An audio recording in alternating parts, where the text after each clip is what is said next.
What's the name of the wine that tastes so fine? Guild wine. Guild wine? Yes, guild wine. It's made by the men who grow their own grapes. That's the most important thing. I'm sure you'll agree it has what it takes to make you want to sing. G-U-I-L-D.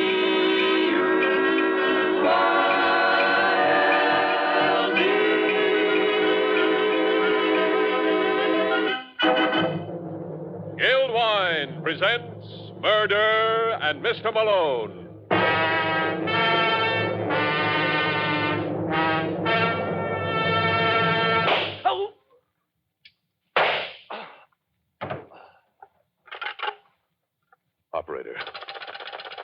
Operator, get me the office of John J. Malone.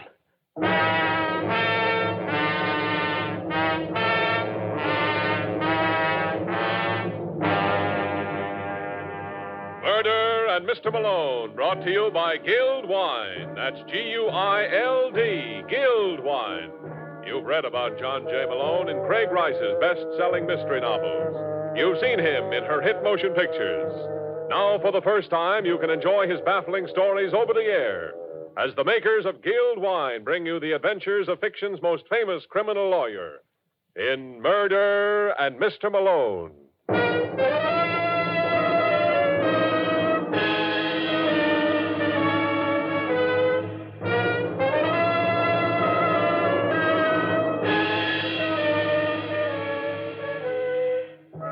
Malone is the name. John J. Malone, attorney and counselor at law. They say one of the qualifications of a good lawyer is a sense of humor. I wouldn't know about that. For example, I never could appreciate the humor of a certain Mr. Charles Morgan. Morgan was a big-time gambler in Chicago whose practical jokes I found a little too strong for my tastes. And on this Saturday afternoon, Morgan and a beautiful blonde model named Linda Stevens were planning one of his best in a car parked in front of the Club 86 on Chicago's South Side. Now, you understand what you're supposed to do, Linda? Well, I'm not too sure, Mr. Morgan. Oh, what's the matter with you anyway? Your agent told me you were a hep dame. Look, Mr. Morgan, I don't need a job that badly. Oh, I'm sorry, Linda. I didn't mean that. You see, I want to play a joke on this guy. I want to make sure it goes off the schedule. Well, the more I hear this joke, the less I like it. Well, I tell you, there's nothing to worry about. This fellow's a good friend of mine. Well, then why do something as silly as this? Just to settle a bet. He thinks he's a great little man with the ladies, and I bet him $50 he was wrong. But, Mr. Morgan, you promised me $100 for this job. How can you possibly win? You don't understand. It's not the money, it's the principle of the thing. Just want to make a sucker out of Davis. Davis? Yeah, his name's Paul Davis. He's a thin little guy with red hair and pop eyes. You won't have any trouble spotting him. He owns the joint. He'll be in the corner booth. But suppose your friend doesn't show any interest in me.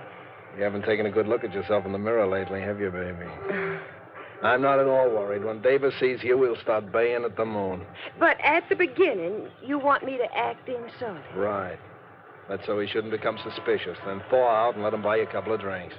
And after that? Well, he'd probably want to take you out for the evening. You tell him first you have to make a stop at your apartment. I don't think I like that, Mr. Morgan. What's there to not like? Perfectly on the up and up. When you get to your place, I'll be waiting for you. And that's where you're going to tell Mr. Davis it's just a joke? Yeah. I can hardly wait to see him when he learns it's a gag. Why, I'll bet he'll practically die laughing.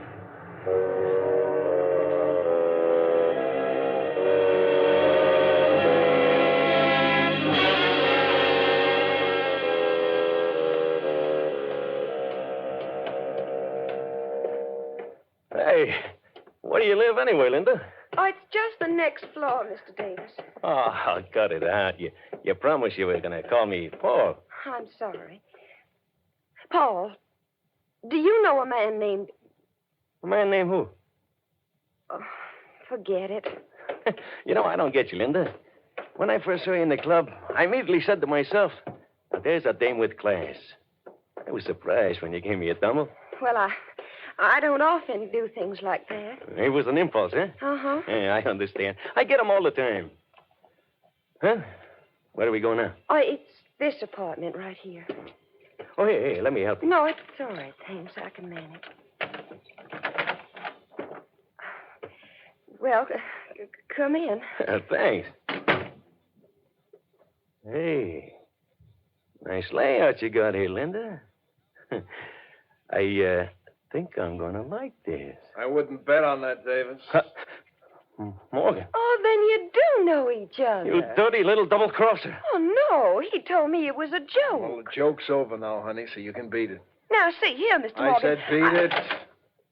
If you're a smart girl, you keep your trap closed. Now go on.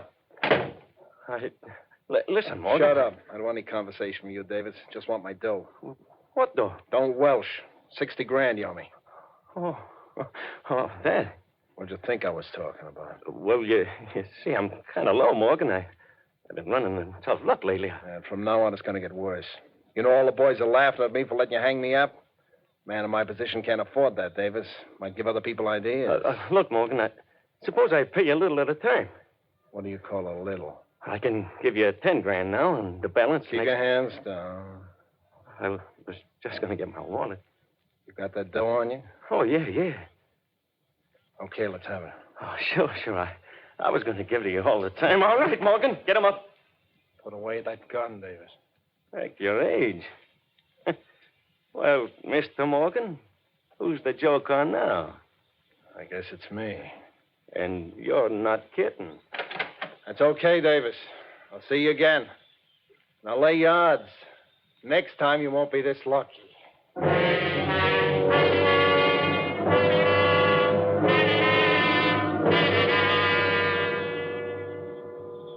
get this, Mr. Lyons, because you'll enjoy it. After Morgan goes to all that trouble, Davis pulls a gun on him and leaves him with his tongue hanging out. That's very amusing, Hudson. What happened after that? Oh, Morgan started looking for him again.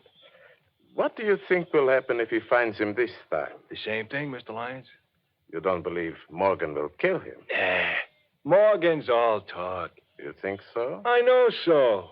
I wouldn't last this long as a private dick if I wasn't a good judge of character. Take it from me, Mr. Lyons. It's all a bluff. That's too bad, Hudson. It would be worth a lot of money to me if it weren't. Oh? How much is a lot of money? What's the difference? You're not interested. Try me. $2,500. You're right. At that price, I'm not interested. It isn't worth more. Everybody knows that Morgan has threatened Davis. You're on absolutely no risk. What have you got against Davis, anyway? That is none of your business. Either you want the job or you don't. Well, as long as you put it on that basis, Mr. Lyons, let me think it over.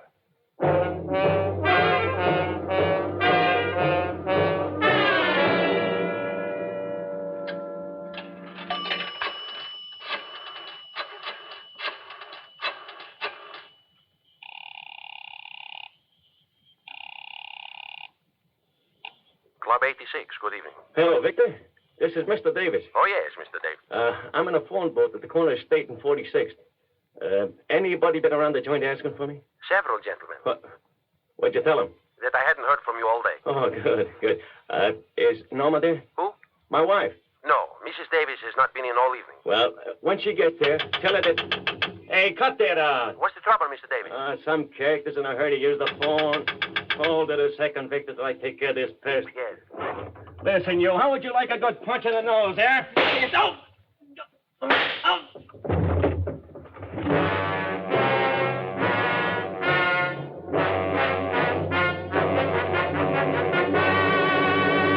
You are listening to Murder and Mr. Malone.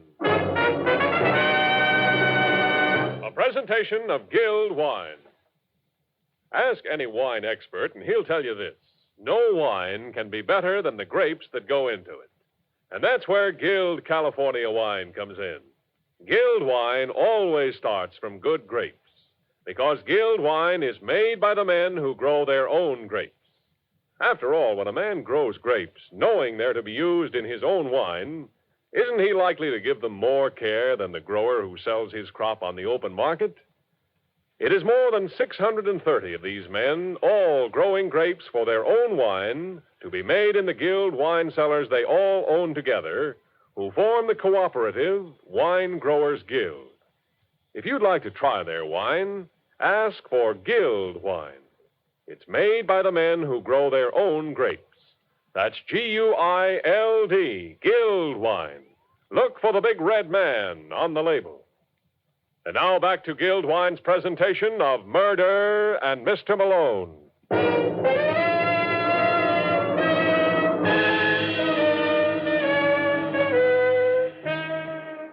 Well, as you probably guessed, Paul Davis never did complete that phone call. 35 minutes later, he was on a slab in the morgue, and the cops in Chicago were out looking for Charles Morgan. But apparently they weren't looking in the right places, for when I came home that afternoon, I found my door unlocked. No sooner had I opened it than I was challenged with... That's you, Malone? What the devil? Shut the door. Now listen, Morgan. Shut it. Just keep your hands right where they are. What are you doing here? I'm hot. Haven't you heard? That still doesn't answer my question. I don't see why not. I'm wanted for murder. You're the best lawyer in Chicago. Doesn't it add up? Not to my liking, Morgan. You better get somebody else. Listen, Malone. Maybe I haven't handled it right, but I didn't kill Davis. Now, why don't you tell that to the police? You don't think for a minute they believe me? Suppose I told you that I don't either. Listen, Malone, I know you don't like me, but give me credit for a little intelligence. If I was going to knock off Davis, would I shoot my mouth off all over town? So? I tell you, I didn't kill him. And who did? I have no idea. Okay, Morgan, I'll see what I can do for you, but first, I want you to surrender to the cops. Oh, no. And it's no deal. Now, wait a minute, Malone. I'll make you a proposition. I'm not interested. Oh, for Pete's sake, give me a chance, will you? Thought a man is presumed innocent till he's found guilty. And you lawyers just say that because it sounds good. Well, we have... I'm convinced with any luck you can clean this up in a couple of hours. If you haven't by then, I'll give myself up. What'll you do in the meantime? Stay right here. Now, what's to prevent me from walking out and calling the police? Nothing. Oh, you, just trust me, huh? That's right. Well, this is against my better judgment, Morgan. But you got yourself a lawyer.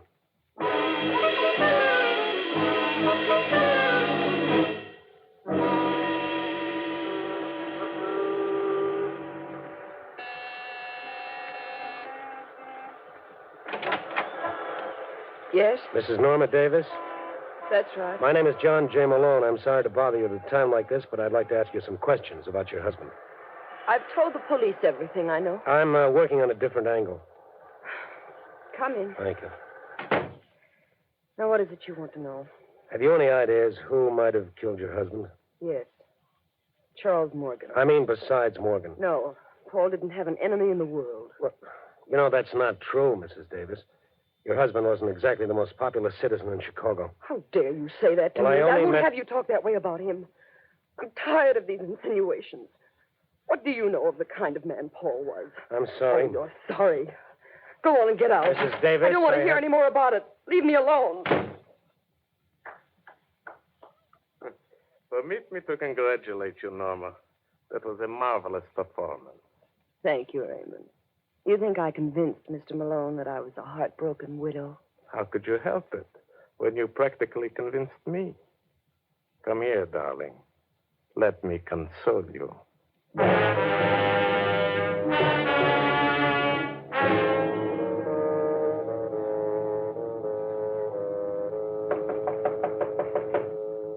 Just a second.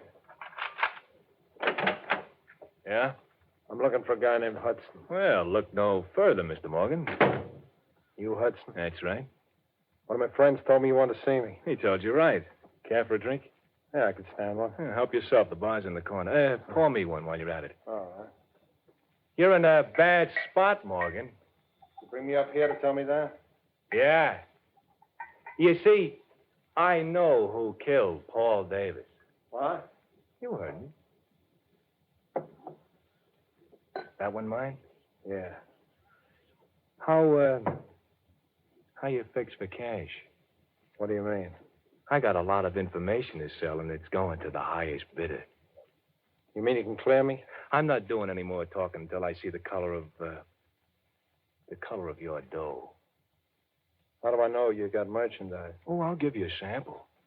Did you know that Davis's wife was two-timing him? With whom? That's all you get for free. But you can use that kind of stuff, can't you? Listen, Hudson, I want you to talk to Malone. Who? John J. He's representing me. Are you kidding? No. You talk to him? Oh, sure. Providing I can make a buck. Don't worry, I'll take care of you. Now, I'm going back to Malone's apartment. I want you to call him there in about 45 minutes. You tell him what you told me about Mrs. Davis. Oh, no good, no good. Get the dough up first. Now, look, Hudson, I only got $1,000 on me. I'll give you another $4 the next time I see you. Okay, Morgan. You got yourself a deal.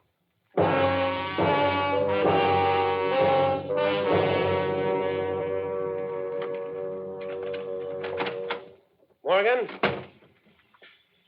Morgan! Oh, great.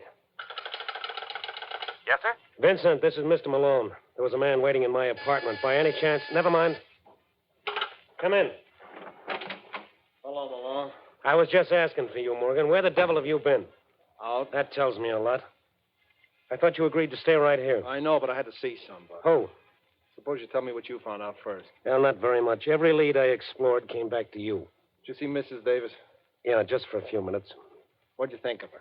She seemed all broken up over her husband's murder. She was kidding you, Malone. What makes you think so? Because I've been doing a little checking up on my own.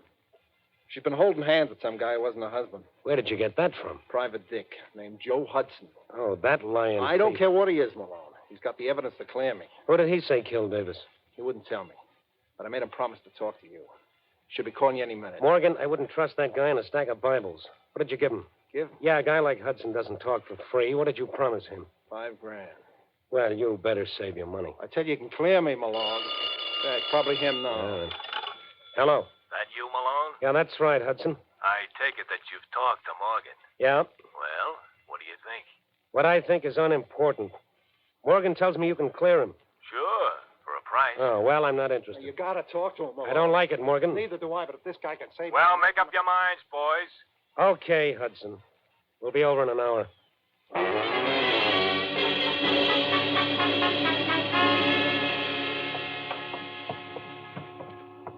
4A. It must be down the hall. No, here it is. I want you to let me handle Hudson, Morgan, and keep your mouth shut. You're the doctor. What's keeping her? I don't know. Maybe went out, huh? Oh, I doubt that. How can you tell? Take a peek at that keyhole. Can't see a thing. Yeah, because the key's still in the lock. That means Hudson's got to be in there.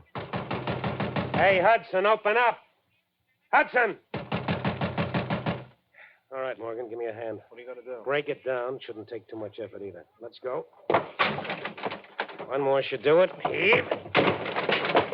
Hudson! Hudson! Where the devil is that light switch? Oh, he's somewhere around the door. Watch yourself, Morgan. Wait till I strike a match. I got it. There we are. Malone! Yeah. Is he dead? He's either that or asleep. And with that knife in his back, what do you think?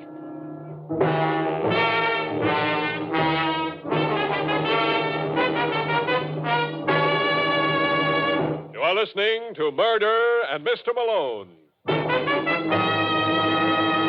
a presentation of Guild Wine. If you're planning a dessert bridge party, you want to serve something that, 1, goes with sweets, 2, has a luscious flavor, and 3, appeals especially to women. Well, that something is Guild California Muscatel. For Guild Muscatel, 1, tastes grand with all cookies, cakes, pies, and other sweets. 2, has the fruity flavor and aroma of the Muscat grape. And 3, is such a favorite with women, it's known as the wine women like most. So there you have it. Guild Muscatel, the perfect wine for a dessert bridge. Beautiful, golden hued, crushed from plump grapes that are grown right on the Guild members' own vineyards in California's sunny San Joaquin Valley. Remember, that's Guild Muscatel. Guild. Look for the big red man on the label. And now back to Guild Wine's presentation of Murder and Mr. Malone.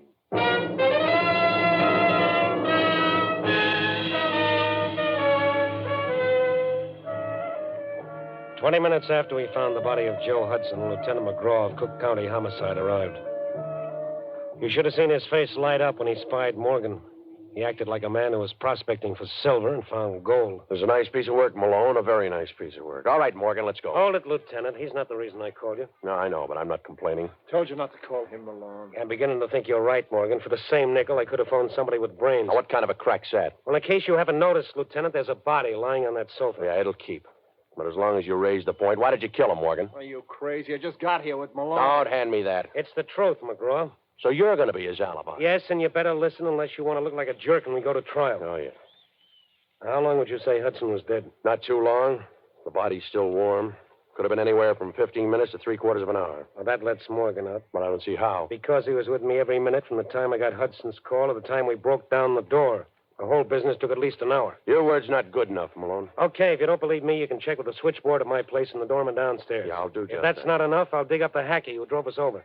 Well, that still doesn't mean Morgan couldn't have killed Davis. Oh, use your head, Lieutenant. You know both these murders were committed by the same party. Hudson knew who it was. That's why he was killed. I still say it was Morgan. Are you crazy? Hudson was going to clear me. Keep quiet, Morgan. All right, Lieutenant. I'll advise him to confess if you can show me one thing. What's that? How did he get in here?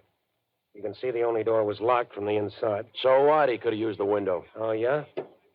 Well, take a look. There are bars on it. That's right, and nobody but a midget could fit through the opening. Then there must be another door. Forget it. There isn't. Well, then it was a physical impossibility for anybody to have killed Hudson. Yet it was done. How? I can't tell you, but maybe I can take you to the little lady who can.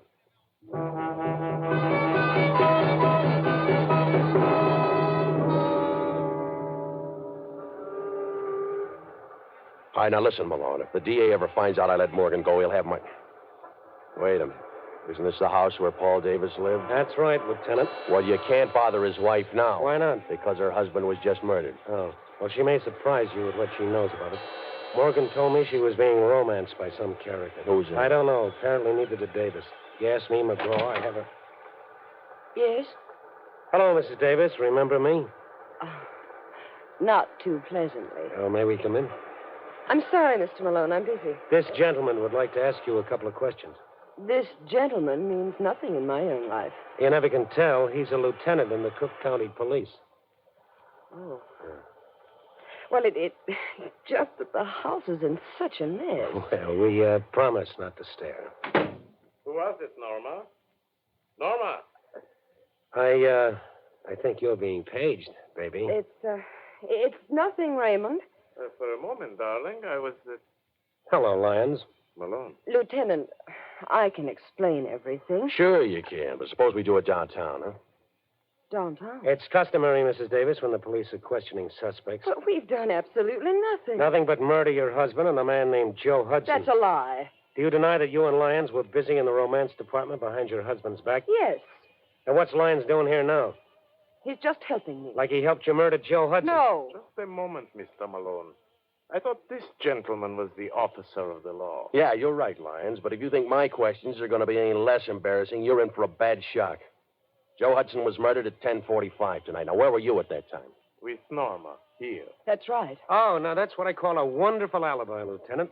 Too bad there wasn't anyone else around to substantiate it. Oh, but there was, Mr. Malone. A justice of the peace in Cicero. I think he may remember us. Why should he? Because I gave him $100 to perform the marriage ceremony that made Norma here Mrs. Lyons.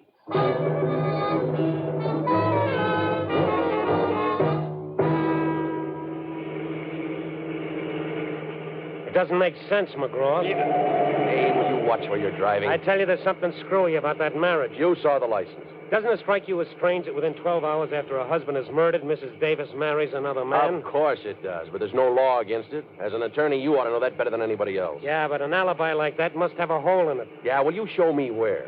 And after you do that, show me how either Mrs. Davis or Lyons could have murdered Hudson. If it was a physical impossibility for Morgan to kill him, it applies to them, too. Hold everything. What's the matter? Oh, what a chump I've been. Yeah, well, they say confession's good for the soul. I tell you, I got the answer to all of it, Lieutenant. On the level, Malone? Yeah, I know who killed Hudson. And with the help of Morgan, I'm going to prove it.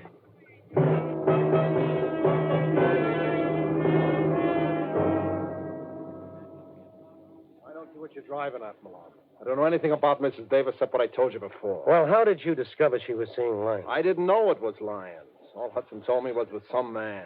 How well did you know Hudson? I met him for the first time today. He got in touch with one of my friends and said he wanted to see me. Oh, well, that puts us right back where we started. Oh, look, why don't we drop the whole business, Malone? Yeah, you'd like that, wouldn't you? Sure. Cops know now I couldn't have killed Hudson. That's where you're wrong, Morgan. You mean they still... No. But I do. What are you babbling about? I know how you managed it. Do you? Yeah, it was pretty clever. I can't blame myself for not seeing it sooner. No wonder you insisted I go and see Hudson. Still waiting to hear you explain how I killed him. I'm saving that for the cops. Don't kid yourself, Malone. You've done all the talking you're going to. Oh, put away that gun, Morgan. You don't think I'd be fool enough to come up here alone? Funny, I don't see anybody around. You're not looking in the right place. Get down, Malone. I'm warning you, Morgan. You better throw your gun in the middle of the room. You want it, Lieutenant? Watch it, Malone. He may be acting. Well, with that hole in his forehead, Lieutenant, it doesn't call for much ability.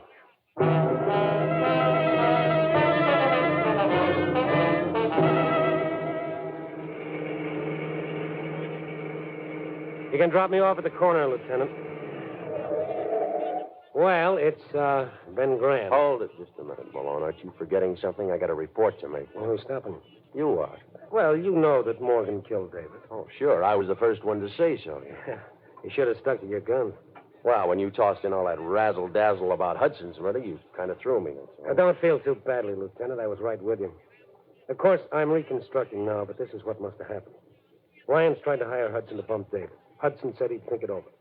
When Davis was killed, Hudson knew immediately that if he didn't do it, Morgan must have. Well, I don't see how that follows. It could have been Lyons. Oh, no. If Lyons were willing to do the job, why did he approach Hudson in the first place? Oh, no. It had to be Morgan. When Hudson realized that, he tried to shake down Morgan. He even told Morgan if the price were right, he might be induced to frame Davis's wife. So Morgan played along with him. Asked him to get in touch with me. Mm-hmm. Now we're coming to the part I want to hear. Well, when Morgan went to meet Hudson, he knew it'd be the first of many such meetings unless he took steps. So he slipped a Mickey into Hudson's drink. Well, why didn't he kill him then and there and be done with it, huh? Well, because he needed an alibi. And I was it. Well, I don't get it. It's pretty simple. He needed someone with him while he murdered Hudson. Why? Yeah. Remember you said it was a physical impossibility for anyone to get into that room and kill Hudson before Morgan and I broke down the door? Yeah, I remember. Well, you hit the nail right on the head. It was a physical impossibility. So that means Hudson was killed while I was in the room. All right. Now, let me get this straight, Malone. You mean while you were hunting for that light switch? Morgan was hunting for a place to plant his knife. Wasn't he taking quite a chance there? How? Hudson was drugged. He couldn't make an outcry. A knife doesn't make any noise at all. Yeah. Well, that'll learn you. Now, the next time I say something, you'll listen. I told you Morgan was the killer all along, didn't I? Yeah, well, you'll have to forgive me, Lieutenant. I've been hearing so many radio shows, I forgot it wasn't unconstitutional for a cop to be right. Let's hope this establishes some sort of a precedent.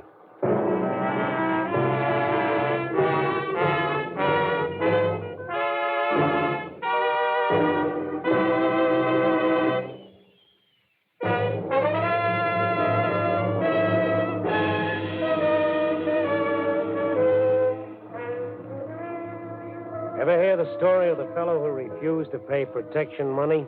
He believed in freedom of enterprise. He learned the hard way that murder is a bad business. I'll fill you in on the details next week, so why not pick me up at my office at the same time? I'll be waiting for you. Good night. Frank Lovejoy was starred as John J. Malone and appeared through the courtesy of Story Production. Our program is directed by Bill Russo with music by Johnny Duffy. Murder in Mr. Malone is produced by Bernard L. Schubert. And now this is Art Gilmore inviting you to tune in next week. The events and characters depicted in this story were entirely fictional. Any resemblance to actual places or people, living or dead, is entirely coincidental. Murder in Mr. Malone has come to you from Hollywood and is presented by the Wine Growers Guild of Lodi, California. Yes, the name of the wine that tastes so fine is Guild wine. Guild wine. Yes, guild wine. It's made by the men who grow their own grapes. That's the most important thing. I'm sure you'll agree it has what it takes to make you want to sing. G-U